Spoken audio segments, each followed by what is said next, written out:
श्रीराम समर्थ श्रीराम. श्रीमद दासबोध पारायण दशक 15वा आत्मदशक. समास 3रा श्रेष्ठ अंतरात्मा निरूपण. श्रीराम मुळापासून सैरा वैरा अवघा पंचीकरण पसारा त्यात साक्षात्वाचा दोरा तोही तत्वरूप श्रीराम. श्री समर्थ सांगतात की या दृश्य सृष्टीमध्ये अगदी मूळ मायेपासून जो हा अफाट पसारा दिसून येतो तो सर्व पंचमहाभूतांपासून झालेला म्हणजे पंचभौतिकच आहे. यात जो साक्षीत्वाचा जाणीवेचा तंतू दोरा ओवलेला आहे तो म्हणजे अंतरात्मा. हाही तत्वरूपच आहे. दुरस्ता दाटल्या फौजा उंच सिंहासनी राजा याचा विचार समजा अंतर्यामी श्रीराम. दोन्ही बाजूला सैन्य दाटून भरलेले असते आणि उंच सिंहासनावर राजा बसलेला असतो. या बोलण्याचा अभिप्राय अंतर्यामी विचाराने जाणून घ्यावा. म्हणजे सैन्याप्रमाणे असलेल्या पंचभौतिक विश्वाच्या पसाऱ्यात साक्षी म्हणजे अंतरात्मा हा राजासारखा श्रेष्ठ होय. देहमास्त्र अस्थिमांशांचे तैसेची जाणावे नृपतीचे मुळापासून सृष्टीचे तत्वरूप श्रीराम. सर्व देह हे अस्थिमांसाचे असतात तसेच राजाचेही समजावे. मूळ मायेपासून सर्व सृष्टी तत्वरूप म्हणजे पंचभौतिकच होय. राजा आणि प्रजा सर्वच पंचभौतिक आहेत. रायाचे सत्तेने चालते परंतु अवघी पंचभूते मुळी अधिक जाणीवेचे ते अधिष्ठान आहे श्रीराम. राजाच्या सत्तेने सर्व कारभार चालतो पण सर्व काही पंचभौतिकच आहे. मूळ मायेच्या ठिकाणी इतरांपेक्षा जाणीवेचे अधिक अधिष्ठान हे वैशिष्ट्य आहे. विवेके बहुत पैसावले म्हणून अवतारी बोलिले मनुचक्रवर्ती झाले येण्याची न्याये श्रीराम. विवेकाने जे व्यापक झाले त्यांना अवतारी म्हणतात. या न्यायानेच मनु आदींना चक्रवर्ती म्हटले जाते. जेथे उदंड जाणीव तेची तितुके सदैव थोडे जाणीवेने निर्देव होती लोके श्रीराम. ज्यांच्या ठाई उदंड जाणीव असते ते भाग्यवान होत. अल्प जाणीव असेल तर लोक निर्दैव करंटे होतात. व्याप आटोप करीती धके चपेटे सोसिती तेने प्राणी सदैव होती देखत देखता श्रीराम. जे लोक खूप प्रयत्न करून व्याप वाढवतात निरनिराळे धक्के सोसतात तेच लोक पाहता पाहता भाग्यवान होतात. ऐसे हे आता वर्तते मूर्ख लोकांस कळे ना ते विवेकी मनुष्य समजते सकळ काही श्रीराम. आजकाल सुद्धा असेच घडत असते पण मूर्ख लोकांना ते कळत नाही. जो विवेकी माणूस असतो त्याला सर्व काही कळते. थोर लहान बुद्धी पासी सगट कळे ना लोकांसी आधी उपजले तयासी थोर म्हणती श्रीराम. थोरपण लहानपण हे बुद्धीवर अवलंबून असते. हे सर्व लोकांना कळते. आधी जो जन्माला आला असेल म्हणजे ज्याचे वय जास्त आहे त्याला लोक थोर म्हणतात. वये धाकुटा नृपती वृद्ध तयास नमस्कार करीती विचित्र विवेकाची गती कळली पाहिजे श्रीराम. राजा वयाने लहान असला तरी वृद्ध माणसे त्याला नमस्कार करतात. विवेकाची तऱ्हा अशी विचित्र आहे ती समजली पाहिजे. सामान्य लोकांचे ज्ञान तो अवघाच अनुमान दीक्षा दंडकाचे लक्षण येण्याची पाडे श्रीराम. सामान्य लोकांचे ज्ञान केवळ अनुमानाचे असते. दीक्षेचा लौकिक रूढविधी त्याचे लक्षण असेच निरर्थक होय. नव्हे कोणास म्हणावे सामान्यास काय ठावे कोण कोणास म्हणावे किती म्हणोनी श्रीराम. पण हे खरे नाही असे कोणाकोणाला सांगावे. सामान्य लोकांना यातील काही कळत नाही. शिवाय हे किती जणांना सांगणार कारण लोक तर बहुसंख्य आहेत. धाकुटा भाग्यास चढला तरी तुच्छ करीती तयाला या लागे सलगीच्या लोकाला दूरी धरावे श्रीराम. एखादा लहान वयाचा माणूस भाग्यास चढला तरी लोक त्याला तुच्छ समजतात. म्हणून लोकांशी जास्त सलगी करू नये, त्यांना थोडे दूरच ठेवावे. नेमस्त कळे ना वचन, नेमस्त नये राजकारण, उगेची धरिती थोरपण, मूर्खपणे श्रीराम. मोजके कसे बोलावे, नेमस्तपणे राजकारण कसे करावे, हे कळत नसतानाही काही लोक स्वतःला मूर्खपणाने थोर समजतात. नेमस्त काहीच कळेना, नेमस्त कोणीच मानिना, आधी उपजले त्या थोरपणा, कोण पुसे श्रीराम.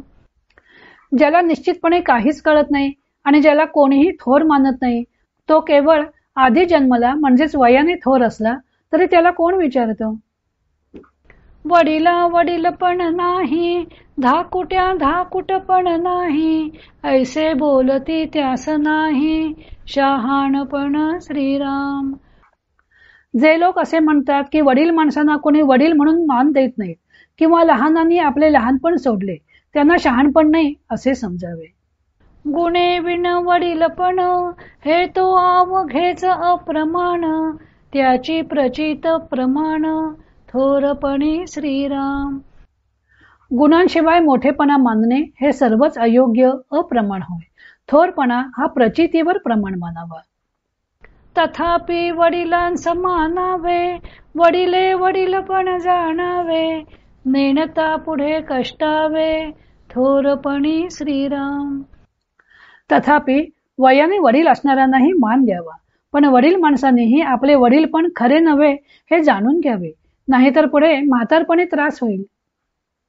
तस्मात वडील अंतरात्मा, जेथे चेतला तेथे महिमा, हे तो प्रगटची आहे आम्हा, शब्द नाही श्रीराम.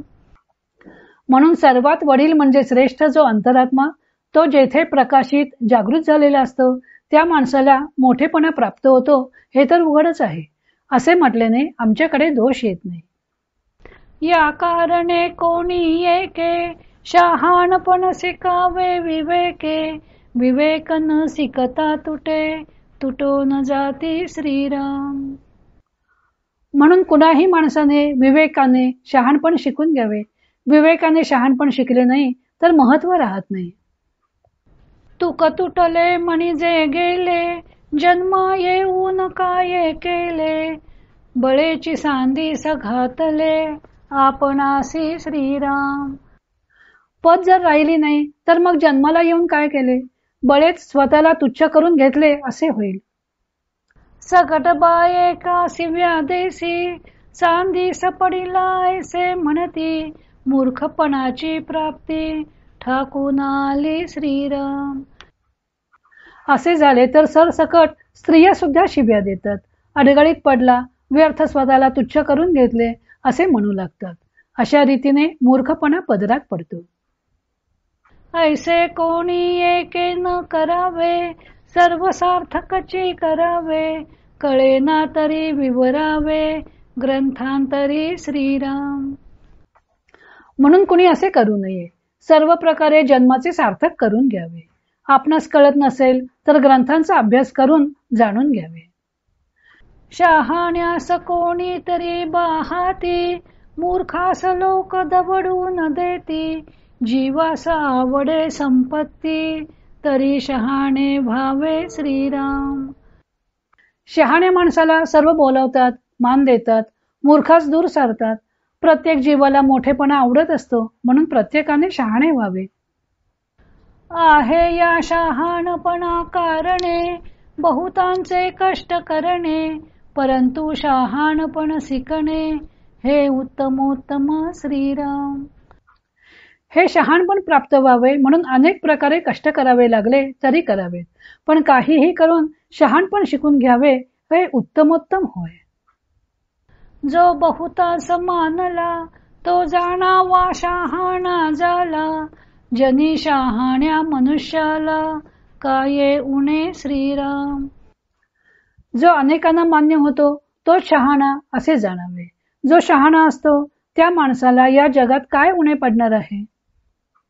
आपले हित न करी लौकिकी, तो जाणावा आत्मघातकी, या मूर्खा एवढा पातकी, आणिक नाही श्रीराम.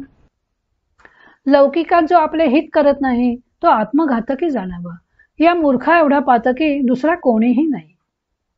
आपण संसारी कष्ट तो लोकांकर विरागे जो न घेतो. जनामध्ये शहाणा तो ऐसे न करी श्रीराम.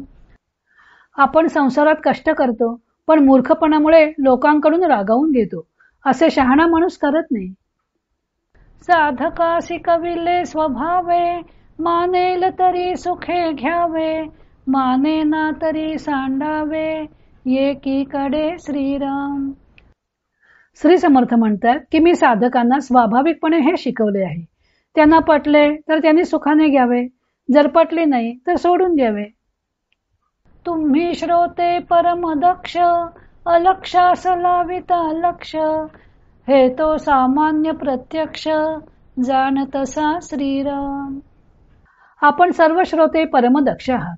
आपण अलक्ष अशा परब्रह्माकडे लक्ष लावित असता, ध्यान करीत असता. मग मी जे सांगितले ते तर अत्यंत सामान्य आहे. ही गोष्ट तर आपण प्रत्यक्ष जाणताच. जय जय रघुवीर समर्थ. श्रीराम जय राम जय जय राम. इति श्री दासबोधे गुरुशिष्य संवादे श्रेष्ठ अंतरात्मा निरूपण नाम समास 3 समाप्त.